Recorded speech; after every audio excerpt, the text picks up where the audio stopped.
屠妖节不是印度人的新年啦！屠妖节Deepavali呢马上就要到了，你的身边呢是不是常常有人误会，或者是你自己也误会，说Deepavali呢是印度人的新年呢？那如果真的会误会呢，也不要怪他们了哈，因为呢屠妖节对于印度人来说实在是太重要了。这是一个跨越种姓区域，不管是印度教啦、锡克教啦、耆那教啦，一部分的佛教徒啦，几乎全球的印度人呢都会庆祝的这个节日，已经盛大到让很多非印度人呢误会了屠妖节。但是呢，我们也不要这样子一直误会下去啦哈。今天我们highlight呢就要一次过来讲清楚屠妖节的典故和习俗。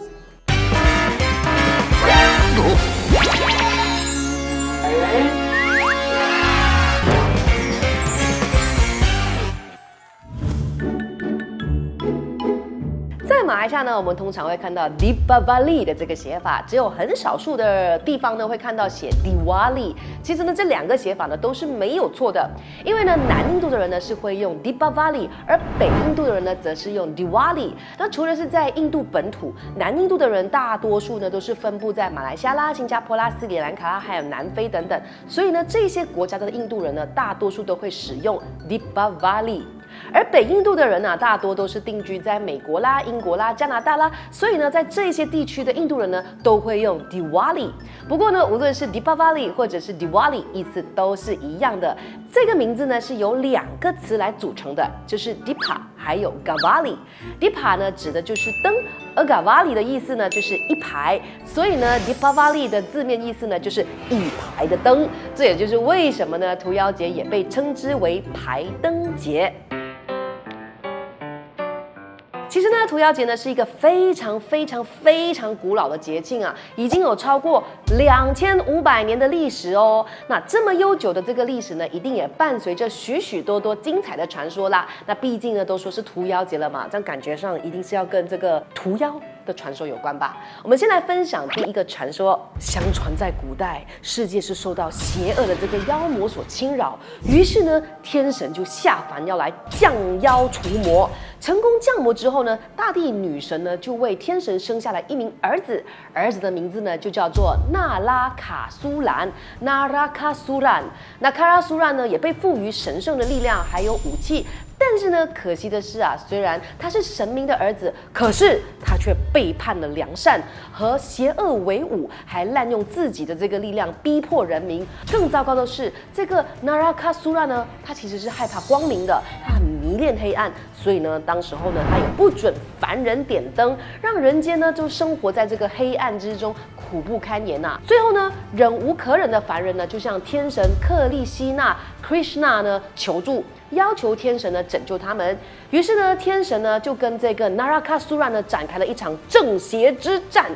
经过了这个激烈的斗争之后呢 ，Narakasura 呢成功的被天神所屠杀，而人间呢也终于可以点起了油灯，庆祝光明战胜了黑暗。这也就是为什么呢 Deepavali 也被称为屠妖节的原因啦。第二个传说则是来自印度史诗《罗摩衍那》（Ramayana）。这部史诗呢，对印度来说是非常的重要的，因为有很多的这个印度文学啊、宗教啊，甚至是中国的《西游记》啊，都有受到这一本书的影响。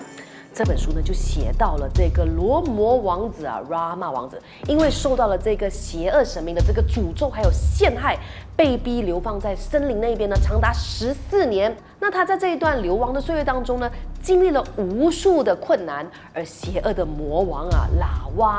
Ravana 更是绑架了他的妻子西塔。于是呢，罗摩王就决定营救他的爱人啦。在经过了这个许多的磨难之后呢，罗摩王子呢成功的屠杀了魔王，并拯救了他的妻子西塔。那最后呢，两个人呢就重返国土，登基为王。那大家都为了要迎接这个罗摩王子的归来呢，所以呢就点亮了许多的桃灯。那除了是象征国王的光辉，也庆祝正义战胜邪恶。那大家呢一起来迎接全新的开始。So， 其实呢，不管是第一个传说还是第二个传说啊，我们都有看到他们在传达着同一个主题，那就是光明战胜黑暗，善良战胜邪恶，知识战胜无知。所以呢，在屠妖节期间呢，印度人呢家家户户都会点灯，庆祝这个充满希望的节日。现在有没有更明白了一点呢？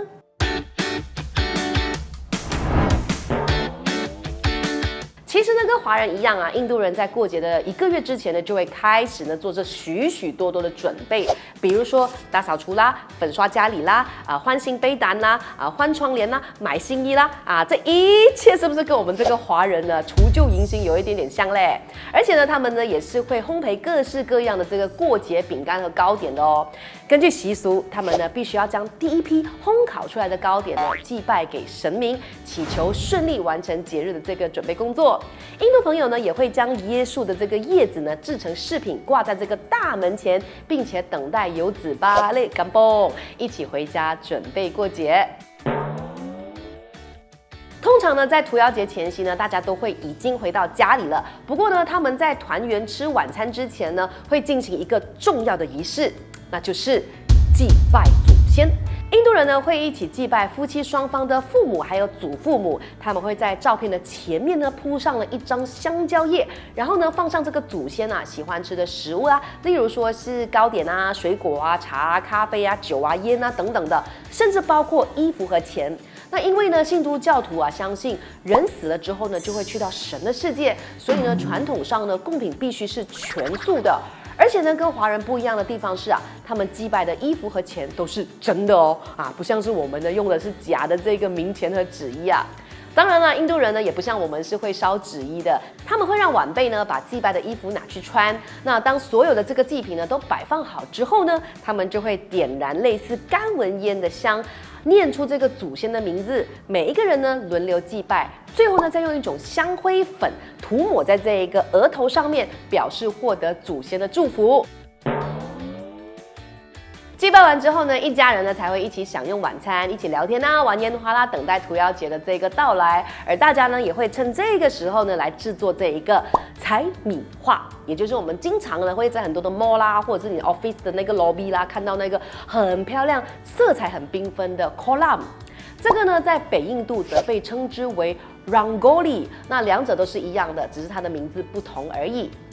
kolam 的这个制作呢，通常是由女生来负责的哦。他们会在住家的大门口或者是祖先的照片，还有神台的前面去制作。步骤呢，就是先用粉笔在地上画出图案的线条，通常呢会是几何形花朵人像或者是孔雀的图案，然后再以不同颜色的这个干面粉或米粒来填充。以前呢，他们必须要先将米染色晾干之后呢，才可以来开工的。可是呢，因为现在的社会非常的方便用买的就可以了，各种染色米和染色粉呢都可以买现成的，甚至呢有一些还像贴纸一样的 kolam直接撕开贴在地上就可以了，多方便。不过呢，无论是多方便都好其实 kolam 呢是印度呢一门历史非常悠久的装置艺术，据说呢有大约5000年的历史哦。但是呢，我们不确定这一个数字是不是真的，因为我们找到的资料是这样子写的。如果你是相关的专家的话呢，欢迎留言交流一下。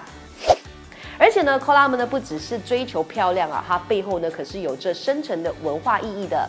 在古时候的印度因为乡下的村民呢不想要昆虫禽兽呢进来他的家里嘛，但是呢又不想要杀害他们这样怎么办呢？所以呢他们就会在门口呢撒上了大量的白米和谷粮，因为他们相信呢只要这一些就是小生命呢把他们喂饱之后呢，他们就不会进到屋子里面去骚扰人类。所以呢 kolam 所蕴含的意思呢，其实是人类和大自然和平共处的这一个善念和智慧。当然啦，现代社会蛇虫鼠蚁呢已经没有当年那么多了，所以呢 kolam 呢也会另外带有着欢迎的意思。所以呢，不管是印度人的新居入伙新店开张婚宴我们都会看到这个色彩缤纷的 kolam 呢迎接着大家的。所以现在你看懂了吧？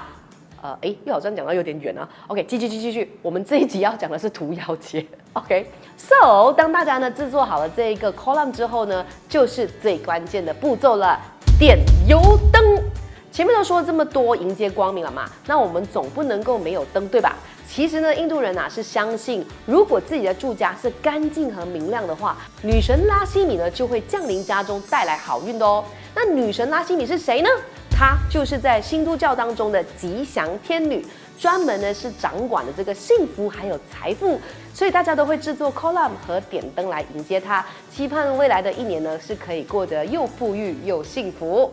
这是不是跟我们华人过年又有一点点像嘞？那来到屠妖节的当天呢，印度朋友呢就必须在天亮之前就要起床啦，绝对不可以赖床哦。因为呢，他们要在太阳升起之前呢，完成了这一个浴油仪式。父母呢会将油呢抹在孩子的头上，再去洗澡沐浴。那这个仪式呢虽然是简单啊，但是呢却十分的有意义，因为呢这是象征着长辈赐予晚辈的祝福，也寓意着洁净过去一年的晦气。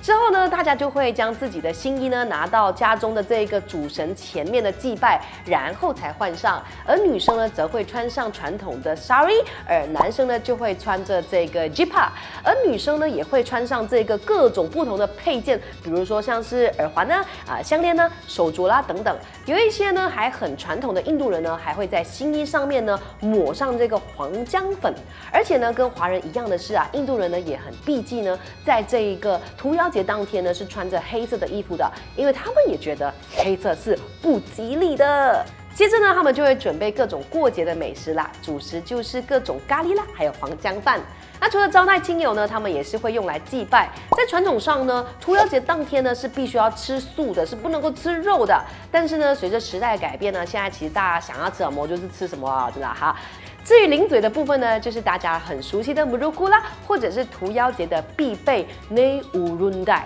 这个呢是由糖调味的烤绿豆啦，还有酥油啦搓成的这个小球，长这样子的，有没有吃过呢？其实还有很多的这个糕点哈，不过很 sorry 啊，因为我们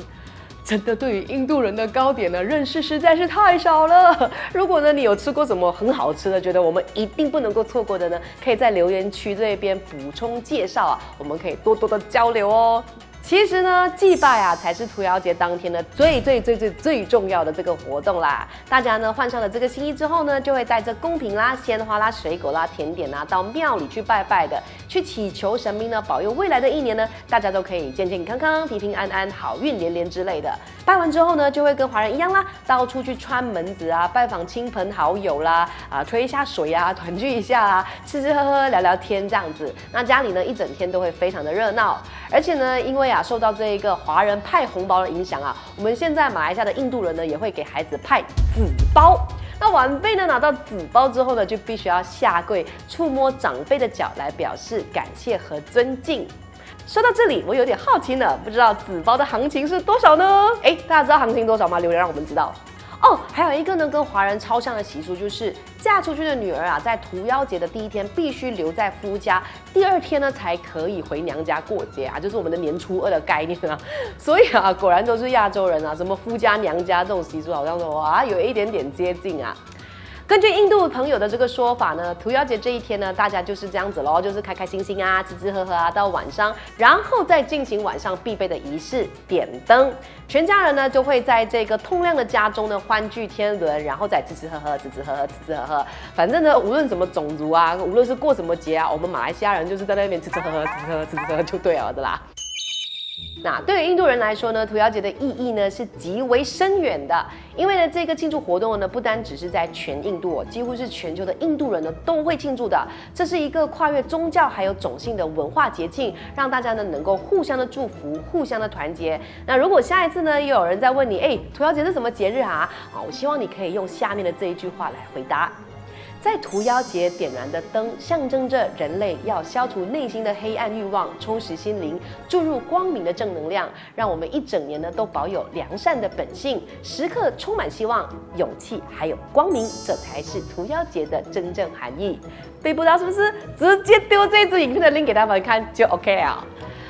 身为马来西亚人的我们，真的是希望大家看了这一集影片之后呢，可以更加理解印度人的文化。如果路上呢再遇到印裔同胞就可以不要害羞的跟他们讲说，Happy Deepavali， 不管他是什么宗教信仰的，我觉得都开心 ，OK， 好不好？那今天这支影片就到这里。如果你有什么资料想要补充的话呢，请在下方留言。我们每个礼拜3跟礼拜6都会 update 新影片，也可以到这一些平台呢 follow 我们。我是英英我们下一支影片再见，拜。